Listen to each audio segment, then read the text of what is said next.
Over the last century, the way that we've watched movies has drastically changed, from primarily seeing films in the theater to watching them in the comfort of our homes. This is the same with the way that we listen to music, and the way we get our news. Why then has reading largely remained the same, with a powerful reverence for books?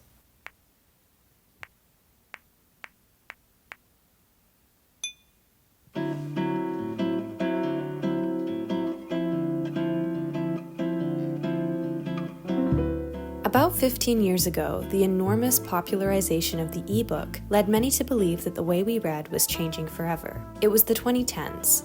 People were wearing owl necklaces, everything was made out of duct tape, and the iPad had just been released. According to sociologist John B. Thompson, the iPad, which promised the experience of reading and more, along with other devices like the Kindle and the Nook, led to a dramatic surge in ebook sales, leading members of the publishing industry to panic. Thompson says, quote, "After several years during which the much-heralded ebook revolution seemed like a false dawn, suddenly it was an uncontestable reality. Moreover, given the staggering rate of growth, there was no telling where this would end. But in 2012, this growth suddenly plateaued. And then it actually began to decline. Ebooks were not the industry-changing technological advancements that publishers had thought. While certain demographics who still use ebooks had bought them, a vast number of readers were still invested in the physical experience of reading. This can be attributed to the symbolic power of books. Reading an ebook is all about convenience. The files are cheap and easy to produce and upload, and readers can quickly and continuously consume them, uninstalling them when they're done. By contrast, scholar Jessica Pressman points out that physical books are kept, reread, and used to display the owner's individuality, beliefs, aspirations, and learning. We have a stylist choose our outfits, and then we have a book stylist pick out our books. According to Pressman, when digitization threatens the physicality of books, we see a cultural response, to fetishize the book object. In this context, fetishization means an excessive obsession with the physical form of a book, its cover, the feel of its pages, or the way it smells, as a reaction against digital formats. These reactions can be referred to as bookishness, creative acts that celebrate the physicality of the book in the digital age. At the time that Pressman was writing, these acts involved things like the shelfie, posting a picture of your books as a way of representing what kind of a person you are. Now, with platforms like TikTok, bookishness is more subtly integrated into digital content. A morning routine or an outfit video quietly includes a book to signal that the creator is the type of person who reads. While reading an ebook just involves the act of consuming a narrative, reading a physical book involves consuming the narrative while demonstrating a particular identity to others. While the specific kinds of books you read could change what kind of a person people think you are, in most cases it doesn't matter exactly what books you read, just that you are bookish. Why otherwise did Jacob Elordi carrying a book in his pocket warrant virality? And why did the Hadid sisters make headlines carrying books some years earlier?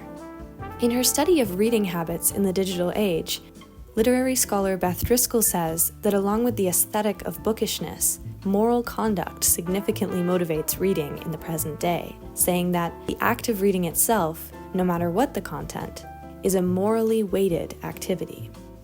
Reading's historical moralization goes far further back than just the Hadids.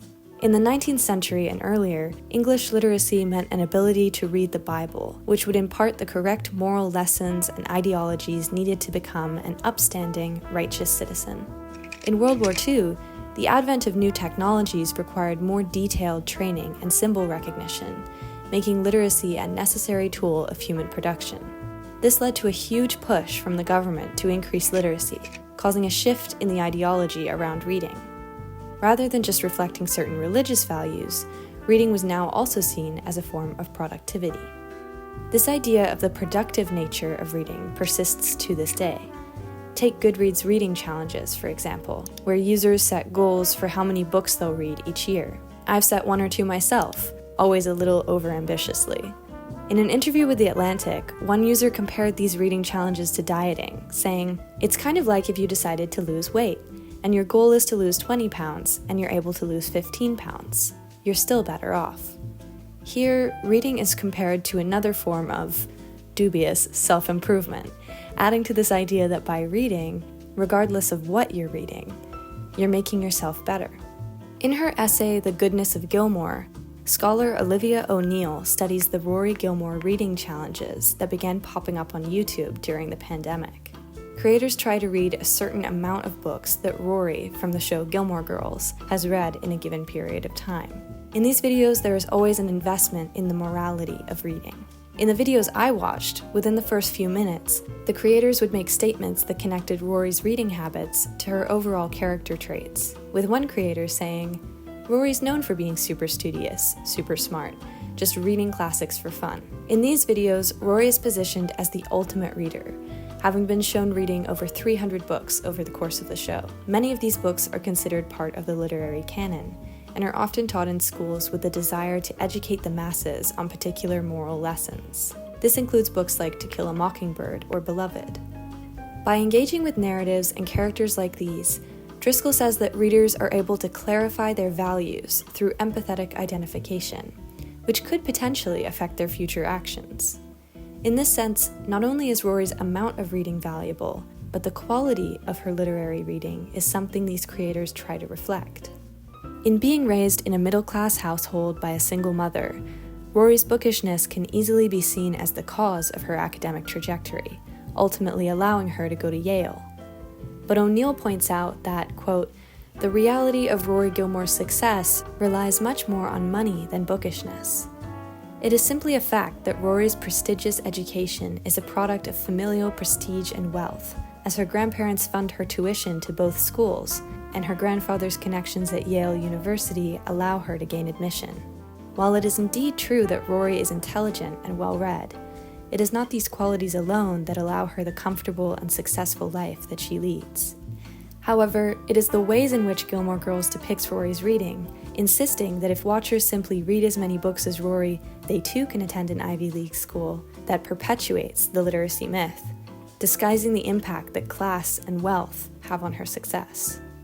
By subtly aligning Rory's reading habits with her comfortable life and academic successes, Gilmore Girls reinforces the moralization of reading. Mimicking Rory's bookishness isn't just done by mirroring her reading list.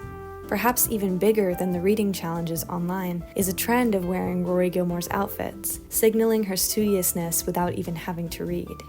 Why would people claim a bookish identity outside of reading?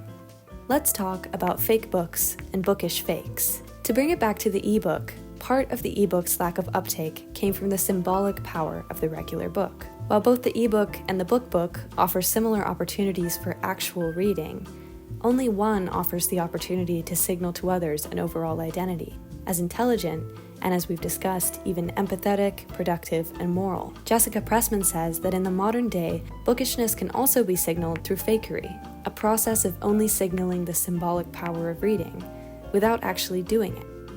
Along with signaling certain values, Pressman also points out how books signal class distinctions.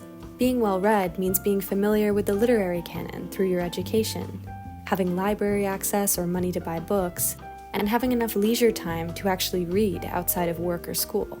Bookish fakery allows people to signal these class systems without necessarily having access to them. In other words, owning and displaying a fake book stack can be a way of signaling one's proximity to or understanding of the upper class. Even members of the upper class themselves feel the need to signal their secure place within this class by projecting a bookish identity, associating themselves with literature as a way of reflecting education and access to the systems that support bookishness. These bookshelves, I have to be honest, did not have books in it like a couple days ago. I had my husband go to a bookstore and I was like, you need to get 400 books. Obviously my husband's like, we should be like collecting books over time and putting them in the shelves. And I was like, no, not when AD comes. Here, the book becomes a physical status symbol that represents Ashley Tisdale's intellectuality, regardless of whether or not she will actually read any of them. Furthermore, online, Pressman says you don't even need to own these bookish fakes. By just posting a picture of a book, or even more distantly, pinning one of Rory Gilmore's outfits to Pinterest, people can proclaim a nearness to books without actually reading or owning one.